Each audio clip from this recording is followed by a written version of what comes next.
Pan India star Prabhas తన పెదనాన్న కృష్ణంరాజుపై ఉన్న అంతులేని ప్రేమను ఇటీవల నిరూపించుకున్నారు. కృష్ణంరాజు భార్య శ్యామలదేవి ఓ ఇంటర్వ్యూలో వెల్లడించిన ప్రకారం, బోర్ కొడుతుందని చెప్పగానే ప్రభాస్ ఏకంగా ఓ స్పెషల్ ఫ్లైట్ తెప్పించి కుటుంబ సభ్యులందరినీ మాల్దీవ్స్కు పంపించారు. ఈ ఘటన అందరినీ ఆశ్చర్యపరుస్తోంది. పాన్ ఇండియా స్టార్ ప్రభాస్ ప్రస్తుతం భారీ సినిమాలతో దూసుకుపోతున్నాడు. త్వరలో సంక్రాంతికి రాజాసాబ్ సినిమాతో రాబోతున్నాడు. ఈ సినిమాపై అంచనాలు బాగానే ఉన్నాయి. ప్రభాస్కి తన పెదనాన్న కృష్ణంరాజు అంటే ఎంత ఇష్టం, వీరిద్దరి మధ్య అనుబంధం ఎంత ఉండేదో అందరికీ తెలిసిందే. ప్రభాస్ పెద్దమ్మ శ్యామలదేవి ఇటీవల పలు కార్యక్రమాల్లో పాల్గొంటూ మీడియాతో మాట్లాడుతున్నారు. పలు ఇంటర్వ్యూలు కూడా ఇస్తున్నారు. ఇటీవల ఓ ఇంటర్వ్యూలో కృష్ణంరాజు భార్య శ్యామలదేవి ఓ ఆసక్తికర విషయానికి బయటపెట్టారు. శ్యామలదేవి మాట్లాడుతూ, ఓసారి కృష్ణంరాజుగారు బోర్ కొట్టేస్తుందని అన్నారు ప్రభాస్తో.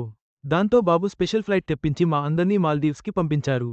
బోర్ కొడుతుంది కదా, వెళ్ళి ఎంజాయ్ చేసి రండి అన్నాడు ప్రభాస్ పెదనాన్నతో. బాబు రాలేదు కానీ కృష్ణంరాజు గారిని, నన్ను, ఫ్యామిలీ అందర్నీ పంపించాడు. నెలన్నర రోజులు అక్కడ మాల్దీవ్స్లో ఎంజాయ్ చేసి వచ్చాము. కృష్ణంరాజు గారు కూడా అక్కడ బాగా ఎంజాయ్ చేశారు అని తెలిపారు.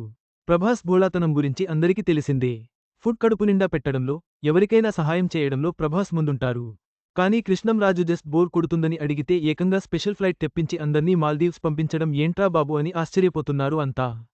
ప్రభాస్ పెద్ద మనసు, తన కుటుంబం పట్ల ఉన్న ప్రేమను ఈ ఘటన మరోసారి చాటి చెప్పింది. కేవలం బోర్ కొడుతుందన్న చిన్నమాటకే ఇంత పెద్ద పని చేసిన ప్రభాస్ ఔదార్యం అందరి ప్రశంసలు అందుకుంటోంది. ఈ వీడియో మీకు నచ్చినట్లయితే లైక్ చేయండి. మీ స్నేహితులకు షేర్ చేయండి. మా ఆంధ్రవిలాస్ ఛానల్ను సబ్స్క్రైబ్ చేసుకోండి. పక్కనే ఉన్న గంట గుర్తుపై క్లిక్ చేయడం మర్చిపోవద్దు. తాజా సినిమా వార్తల కోసం ఆంధ్రవిలాస్.net చూడండి.